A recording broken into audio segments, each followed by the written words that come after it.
Hello and welcome to Window on the World. I'm your host, Natalie Cossey.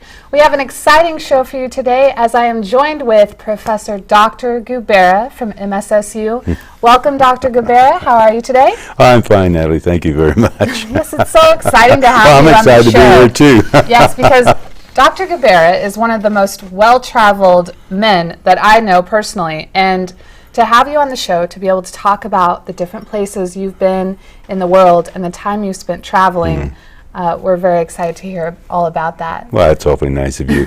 I've been fortunate indeed. I can remember when I was a youngster in high school, I guess it must have been my sophomore year, we got a new book into the Pierce City High School library. I stood in the back, the library, and I thumbed through it and I checked it out. It had all these beautiful places throughout the world. I sat up practically the whole night figuring out, this is where I want to go. This is where I want to see. This is what I want to do. You know what?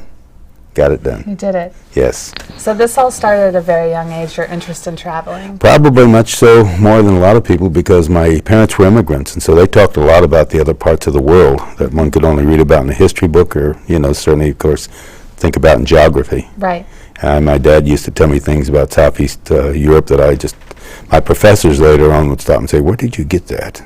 That's what my dad told me, and I said, wow. See, so yeah. And your professors, talking about traveling right off the bat, where did you go to school? Which school? Which level? Where did you attend university? Oh, the universities. Okay. Well, I was a graduate from Pierce City High School, and I went to the junior college at Kolpin for a semester or two, transferred to PSU, wound up in a master's degree at Kansas State University and a PhD program, which I completed at Oklahoma State University. Okay. Truly an international school. When I was at Oklahoma State, we had students from about 80 different countries on campus. Very nice. So interested in sociology, and that's where you got your master's? Yeah, actually, sociology. I got interested in teaching in high school, Kolpin Senior High School, and everybody wanted to do sociology in the mid-1960s because everything was coming loose in society and nobody knew how to handle it, so sociology was sort of the number one, and high school students really got interested in it. I got interested in it, so I went back and majored in it and continued to be. Sociology is sort of a natural springboard, as anthropology is, or international relations studies, into global studies and into international studies. And I'm surprised all over the world you find people who are sociologists that are doing research. I mean, sociology is very active in China, of all places, and there's a real strong program, believe it or not, in Saudi Arabia. It just, you don't expect that, but it's there. Actually, my first semester here at MSSU, I had sociology with you, such a great class, and that has always been really influential to me to be a world traveler at any chance that I could get. And so I thank you for that, for instilling that in your students. Well, I want you to do it. I want you to take out all the places you want to go in the world and make that your dream. Right. My dad came down the stairs on that cold February night when I was looking at this book, and it was already, I'd fallen asleep, and it was time to get up and do the chores because we were, farm people. But he said, what is this book? And so I showed him. I said, of course, I'll probably never get there, Dad. And he said, no. He said, you keep your dream alive. A dream is important. That's great. He said, now let's go out and milk the cows. Yeah, we're full. Well, what got you interested in teaching? Teaching. High school teachers. Yeah. Very good high school teachers as role models. So I later on found out working with would-be high school teachers that are coming through the program here, most of them had a significant role model that they really would like to carry on as far as the tradition of teaching is concerned. I had 2 or 3 in my high school, and I thought, I think I'd like to try that. Right. Yeah. And you've been teaching how long? And I had no intention of ever being a university professor. Oh, you did not? No, I just want to be a good high school teacher, Right. But things change. So, and what was your second question? Brought you to Missouri Southern. Dr. Billingsley and Mr. Gokul, who recruited me. All right. Okay. Very nice. And how? Because I was on a real fast track at Pittsburgh State because I was teaching there at that time, with an enrollment KU to finish a doctorate there. But when I came here, everything fell through over there, and they always let me know a few years afterwards that I made the wrong choice to come to Missouri Southern. You know how PSU folks are. Oh, sure. Well, how long have you been with us here at Missouri Southern? Oh, I'm afraid you were going to ask that. This is my 49th year. Wow. Yeah. That's so cool. Didn't you say your mother was in my class? Yes, she I was was. actually thinking it was your grandmother. No, not quite. Yeah, Mother had you in class. She loved having you as a professor as well. So that's exciting stuff through the generations. It like really that. is in a way. I guess that's sort of an institutionalized, or I don't know. There are different ways to look at it, and sometimes I'm very proud of it, and sometimes I think, geez, why didn't I move sooner or do something, another time? But it is what it is. And we're glad that we have you. It's nice to see a second, third generation person like yourself coming through, and then I can be with you and remember your mother and your grandmother. Well, thank you. So we have a great international program here at Missouri Southern, as you know. We have students from over 32 different countries, I believe, and I've had the chance to sit down and talk to some of them, and it's got to mean a lot to you to be part of a university who puts a lot of focus on bringing in people from all over the world. Well, actually, it meant a lot to me when we were developing the program, and I know that I've been asked to mention that a little bit, but I can remember that always being interested in international relations in the 1980s, multiculturalism, global systems and so forth were becoming into the language of sociology. And I can remember with the fall of the wall, I thought that was really significant in November of 1989. And the following spring, I proposed to our social science department that we do a seminar, or a symposium, really not a seminar, but a symposium, which is an evening discussion on the meaning of the fall of the wall. And so, as long as I was doing the work, they let me, put it together. We had a tremendous program. At evening time, the community came in, and then the daytime, we held it over in the big auditorium at that time on the west side of the campus. In it was the Business and Science Hall. Forgotten what the name of it was then, but nevertheless, a lot of people turned out. Dr. Leon was amazed. Certainly we had TV coverage of it, and we were just discussing the fall of the wall and what that would mean. So 2 years later, our department did, and again, for instance, I'm getting rolling on this then, the demise of the Soviet Union. The year after it fell in, and then in 1993-94, we did the peace process looking at Jordan, and not so much Jordan, but particularly Palestine and Israel. And we had people in from off campus and so forth, and limited budget, but they came gladly. And Dr. Leon, after seeing all this worked out, he said, I think that we could do something with this. And when the state came up with legislation which indicated all state universities had to have a particularly acute mission or a specific mission, Dr. Leon himself and his wife, who were international, and he developed a private, international piano competition. So in 1994-95, we got the mission for being an international university here at Missouri Southern, here at the edge of the Ozarks. It did not fit well for a lot of people, I must say, but nevertheless, inspired by these international leaders that we had, and Dr. and Mrs. Leon, in 1996 we went right into this. I had personal friends of Mrs. Gokul, who was trying to set up her will, and she left, quite a bit of money for international studies and the International Symposium here at Missouri Southern. That's why it's called the Gokul Symposium. And so 1996-97, we started in this direction. The first country with our international semester was China, and we just kept going ever since then, bringing in speakers, and we've developed the International Studies program, and we've graduated some really fine majors. I can tell you, there are a number of majors that are working in the World Bank. You remember Barbara Lukunka from Kenya, and she's got her PhD now in cultural anthropology, and she's a consultant to the UN on refugees, and she's up to it right here now as far as this today is concerned. And I hear from Barbara once in a while, and she always is grateful for her Missouri Southern experience too. I think it means a lot for other students that are even from here to go to school and meet with other people all over the world, because it's hard to get out of the Ozarks sometimes. Yes, it is. And to be able to attend class with different cultures, that's exciting for us. So we appreciate all the work that went in towards that, that now we're the university we are. Well, I think it's a building process, and I hope that we continue to build on it. And I know we've had some difficult times in the immediate past as far as the sustaining of the program, but it's alive, it's well. Dr. Stebbins does an outstanding job, as do all the faculty members who are involved in the international studies, and I think we have a good program to offer. I know how international students have changed my behavior. When I write on the blackboard now, when international students are in class, I print. I do block printing. I don't do cursive, And as a result, most everybody's got PowerPoint anyway. But I find students are refreshed to say, "Hey, we have to look at the blackboard and take notes." And by God, how different is that? But I've been fortunate in my international studies travels, because not just Missouri Southern, but I've had 3 Fulbright fellowships. Fulbright started in 1950. The first country they set it up in was Egypt, and I had a Fulbright to Egypt in 2002 for 9 weeks across the summer. Oh, we wow. saw everything that Egypt had to offer.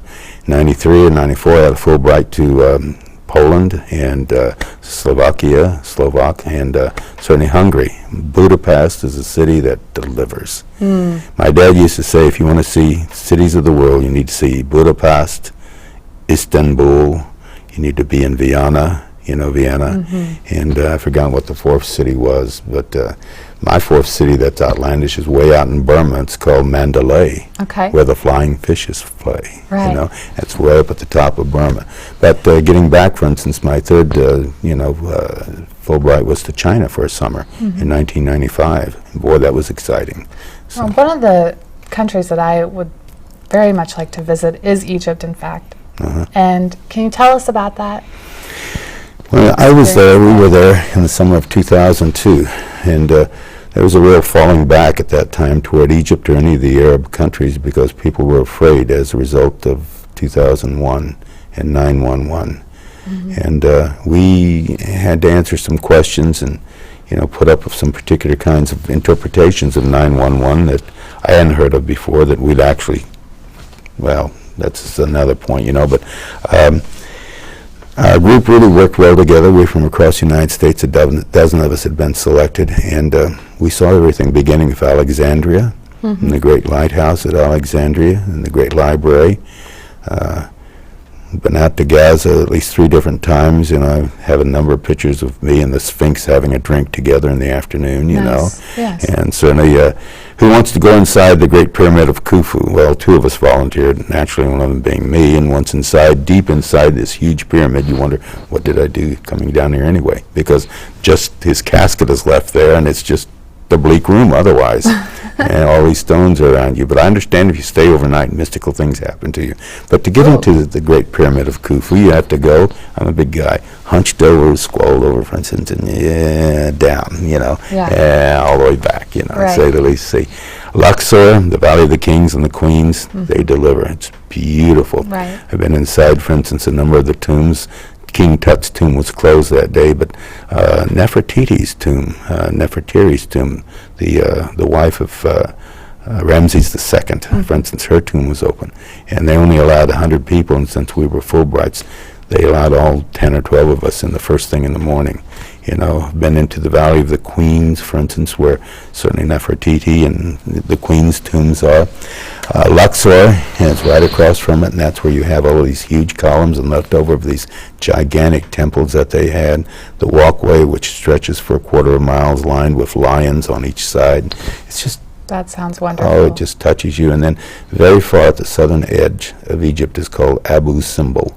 And this is beyond the Great Aswan Dam. And you stand on the Aswan Dam and you think, wow, knowing that it backs up 400 miles of water into Lake Nasser and goes down to the upper Sudan. And if that dam should break, in 45 minutes, a good deal of Cairo would be underwater. Interesting. And they made the decision to build that dam in the 1960s, and it changed Egypt. Egypt, most people don't know it, has sold a lot of electrical power to Israel, and to Jordan.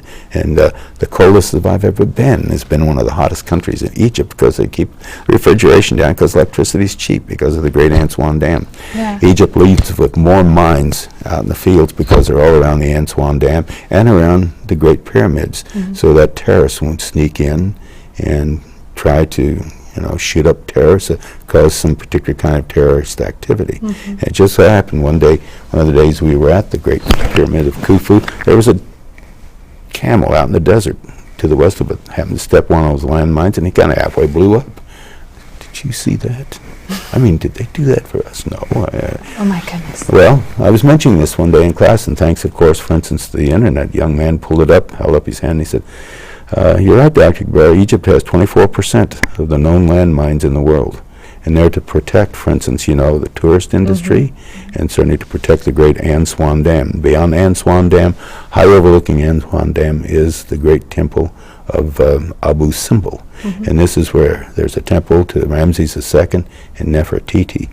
And the great project was to lift these out of the valley that they'd been built in, and above the water level, of Lake Nasser, and that's what the UN did, and particularly some really good research and good engineering from Sweden and Norway did that for the Egyptians. Yeah. And now you go out there, and below you is this great big body of water, and above us is the Abu symbol, these great temples, columns.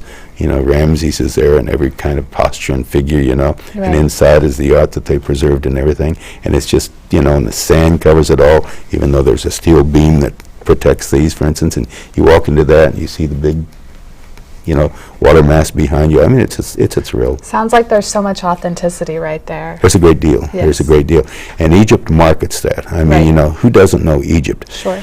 Tourist-wise, we're about 17th as far as other countries are concerned, meaning we're far behind. Most of the people go to Egypt actually come out of the Arab countries themselves, everyday Saudis, and the universal Japanese are always there, you know, as far as tourists. And all of the European countries have many more tourists go to Egypt than the United States. Right. As far as visiting tourists, the United States is 17th for Egypt, but everybody knows where Egypt is. Yeah. It's interesting to me, usually when I travel, it seems like it's always such a spiritual journey in some way, shape, or form. Can you tell me about the most spiritual place that you've traveled to? Oh my, every place is spiritual in a sense, really. We could go into the idea of the native areas of the rainforest in Chiapas, or certainly Costa Rica, and if you like to associate spirituality with nature and a sense of animism, those are beautiful places just to keep quiet and listen and look and, you know, let nature imbue you. If you're looking for spiritualism from the standpoint of religiosity, gosh, I would probably have to say I'll always remember being in the Church of the Holy Sepulchre. This is the great church in Jerusalem, Old Jerusalem, behind the walled city in Jerusalem. And this is the Christian church maintained by Catholics, Greek Orthodox, and Protestants throughout the world. And the far end of the church is Golgotha, where Jesus was executed. And then far away at the back end of the church is Joseph of Arimathea's tomb, where he was buried. And this long, long church in between them. Right. And so I can remember one afternoon, I was just kind of hanging around close to the Dome of the Rock, which is another great spiritual place on the east side of Old Jerusalem. Jerusalem is the city that really captures your attention because you've got so many, you know, interfacings of Islam, Christianity, and Judaism in religion. See, you've got the Jewish sector, you've got the Arab sector, and you've got the Christian sector or the Islamic sector. So I was really down at the start of where Jesus carries his cross. It's called Via Dolorosa, the Path of Tears. And this little Arab boy came up to me and he says, "Grandfather." And I thought, oh, how interesting, you know. And we're talking 1991, you know. He said, "Grandfather," and I thought, He said, "Are you from California?" I said, "No, I'm not from California." I'd hate to disappoint you, but he said, "Would you like to see where Jesus walked in Church of Holy Sepulchre?" He says, "I'll be your guide." I said, "Well, everybody's closing up." And he says, "Good time to go." Yeah. So my next question, I looked him right in the eye. I said, "Will I be safe with you? Right. Are you going to capture me and hold me for ransom?" He laughed. He thought that was the funniest thing he'd ever heard. He says, "No," he said, "I want to be a tour guide, and I want to work with you, and I want to work for English." And so as everybody was closing shop, the sun was going down, and I was separated, for instance, from the rest of my colleagues, he took me on this special guided tour where Jesus carried his cross in the old city. He stopped and pointed out some of the statutes of the cross, you know, that they were carved into the sides of the streets. We wind up at what's called the Church of the Holy Sepulchre. Right. And everybody's kind of gone. The sacristans are kind of cleaning up and so forth. This little boy says something to a priest. The priest looks at me and says, "Well, sure." And so I'm busy looking to see the stone that's encased, for instance, behind the altar and covered by glass, see-through glass. And the little boy says, "Oh, no, Grandfather, come with me." So he leads me around the side of the altar. He opens a door, and we go down behind the altar and in the nave of the church. And he says, "Look," we turn around and look, and there's this huge stone. And in it you have holes. And this is where Jesus was executed. And it just juts out of the side of the hillside. See? He says, Jesus died here. I just about, you know, no kidding. I know Very it's overwhelming. It is real. It is real. See, Right. and then he takes me to the tomb at the back of the church, and then he takes me back out to the Damascus Gate. Night has fallen. I said, this was wonderful. And so I hand him a $20 bill. He's just delighted. Sure. You know, I got best 20 I've ever spent. Now, the next 2 hours, I'm trying to find my way back to my hotel because on the east side of Jerusalem, which is the Arab side, they cut the electricity in the evening time. And you have to depend upon candles. You have to depend upon, you know, lanterns and so forth. But I eventually find my motel. Everybody wants to know what happened to you. And I said, boy, I just really got... They said, yeah, you just wander off, don't you? You know? And I didn't tell them a thing about my experience because I didn't want them to feel bad. Yeah. But that was such a unique time. I found across the world that I can depend upon kids. I found young women, for instance, you know, in Moscow, a young woman, for instance, in St. Petersburg, a young man, for instance, you know, in Budapest, Angelique, who was up at the northern part of Poland. I can't remember the name of that city now, but she said, buy some cards for me. I said, it's Sunday morning. Let's take a walk. And she said, well, speak English. I said, yes. So she told me about her dreams and plans. She's 14 or 15. She guides me around and so forth, you know, and it's just wonderful. Right. Kids, for instance, you know, in Burma want to show us, and a colleague and I spent an afternoon at Angkor Wat with 2 teenagers who want to be tour guides. Tour guides where you make money. You make more money than a college professor, a lawyer, or a doctor in these foreign countries because people who have money spend money on tour guides. Yes. And so the thing they want to do is learn English, and they want their English corrected, and they want us to also teach them as they're guiding us through these wonderful places. And so this other professor from the University of Georgia and I spent an afternoon at Angkor Wat with 2 teenagers who were the best tour guides you could ever have. That's great. Oh, it really is. You know, and they had a day off from school. They were down there just kind of freelancing it, you know, and they were allowed to do that. So they picked us up, and we corrected them on their English. We taught them a little bit of slang, for instance, you know, and they were really happy as each of us give them $20 each, you know, and it was fantastic. That's such a wonderful part about traveling is the people you meet along the way, and even in life, the people that you meet who you help and they end up helping you in different ways. And speaking of that, this is a little off topic, but we know with your history that there is a certain car involved. There's a certain someone who's an important part of KGCS. Can you tell us a little bit about your GTO? Oh, bless your heart. Why don't you come ride with me in my GTO? I'd love to. We'll put all the windows down, and your grandmother would appreciate it. It's an original 1964 Pontiac GTO. It was built by the man who later developed the car that came out of Ireland. What was it? The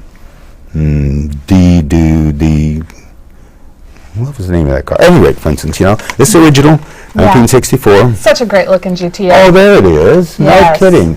The MSC's first car. Yeah, look at that. That is my car. Now, Bill, who certainly is, I think, you know, working with you, and I know he does technical work here and teach classes as far as the television studio is concerned, he and his son restored that car. I know, and it's so special. It He's really a great is. professor, and then we find out that he restores cars. Yes. So wonderful. And this is the real work of, look at that. You know, it's just a wonderful car of that period with a big V8 engine in it that just purrs, you know, 4-speed, it's 389 horsepower, 4-barrel carburetor, and I'm the only owner of it for the last 50 years. You picked a great color. And that's, you know, a tribute to Bill right there in the back, for instance, as far as his restoration. Right. Yeah, it's called Midnight Blue, and golly, I've seen that car 120 miles an hour or better, but not anymore. But, you know, in my bolder days, yeah. Right. So that's my car. Well, we definitely wanted to see it and showcase thank it you a for little putting bit. it I know on. you put it in the parade, and it's Sure. got And I was going to history. try to put it in the Maple Leaf Parade. Next year it'll be there. You Will know. it?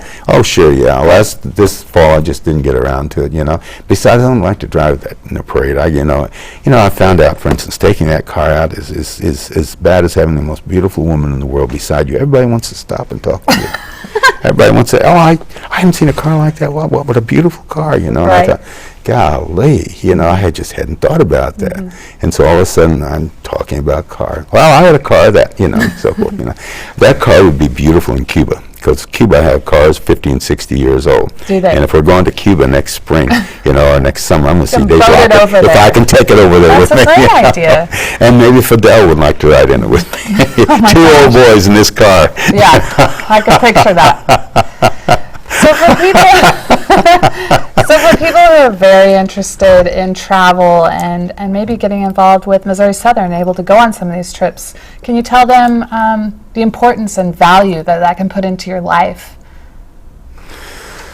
I really don't think I can, because it's just so, it just permeates me so much. I mean, okay, I can tell you right now, real quick. It happened in 1992. The late Dr. Conboy asked me as I was walking down the hall to just step in and say a few things to her class about Japan, because I'd been to Japan that former fall. The Japanese Association of Social Sciences had picked, again, 20 of us up and took us over to Japan for about 3 weeks. All expenses paid. Many of these trips are. See, and that's the nice to bad about it. And so I stepped in and I said, you know, you have no idea until you stand in the epicenter of the bomb, for instance, in Hiroshima, when it fell on you.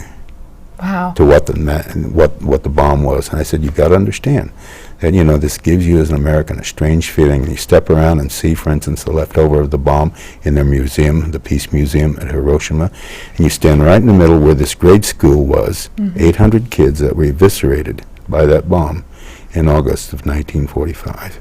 And I said, it just does something to you. Now, maybe that's a spiritual message, too, see? Right. And her students just looked at me, you know, and I said, you got to understand, it was strategically carried. I don't know if it's deliberate or not, but at that site, we also killed thousands of Koreans, and they were the minority group in Japan at that time. And as a result, the Koreans have a big museum there also to the number of Koreans who were lost in this one single bomb by the Enola Gay. Right. And once you stay at the Peace Park in Hiroshima, it really touches you. So definitely for people to be able to travel and expand their horizons. It's the emotional side of it. It's the emotional side.